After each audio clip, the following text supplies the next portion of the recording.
Infinite blessings and welcome to today's live as we are floating downstream.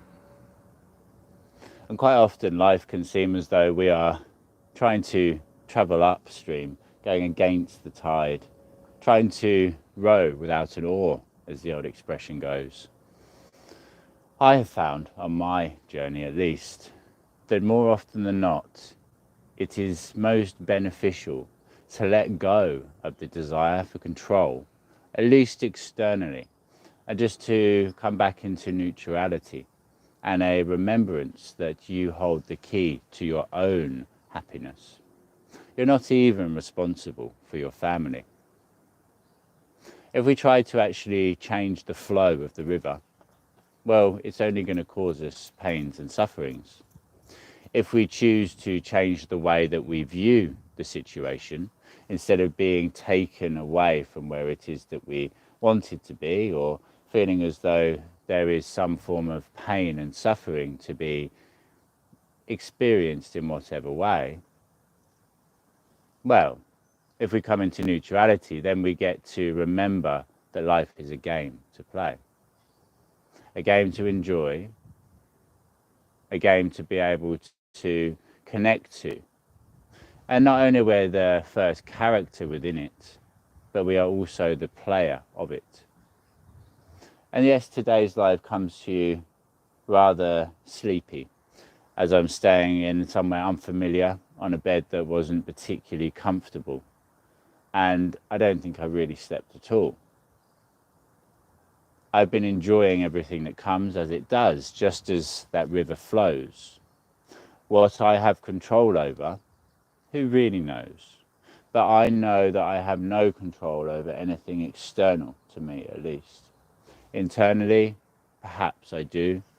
And then this is the adventure that we get to enjoy, doing so one moment, one breath at a time. If we knew what was around the next bend, what would be the point in taking it?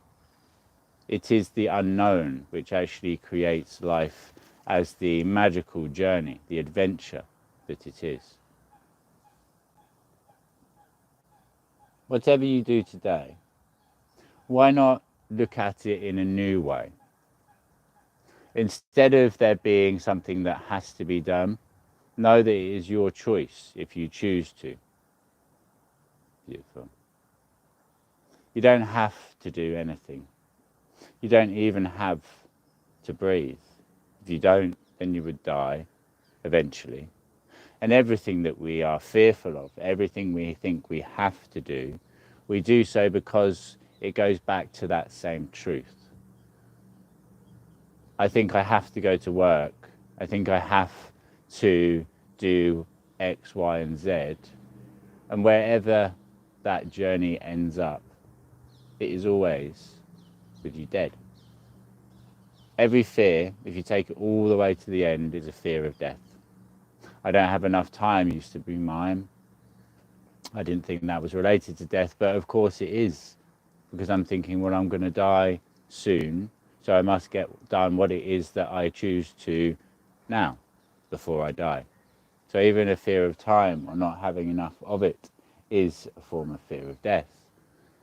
It's small things like this that are incredibly interesting, incredibly transformative, incredibly life-changing. So I think, although I've been up this morning, walking, been for a nice chai latte with the most beautiful soul, I'm going to put the fire on and have a little laze around, a bit of time in bed to rest my sleepy head. But I invite you to do whatever it is that you choose to do, whether that's to go outside and play, to go on an adventure for the day, or to spend the day lazing in bed yourself. Who knows? Or whatever it is that you do, enjoy it. All my love. Big, big hug.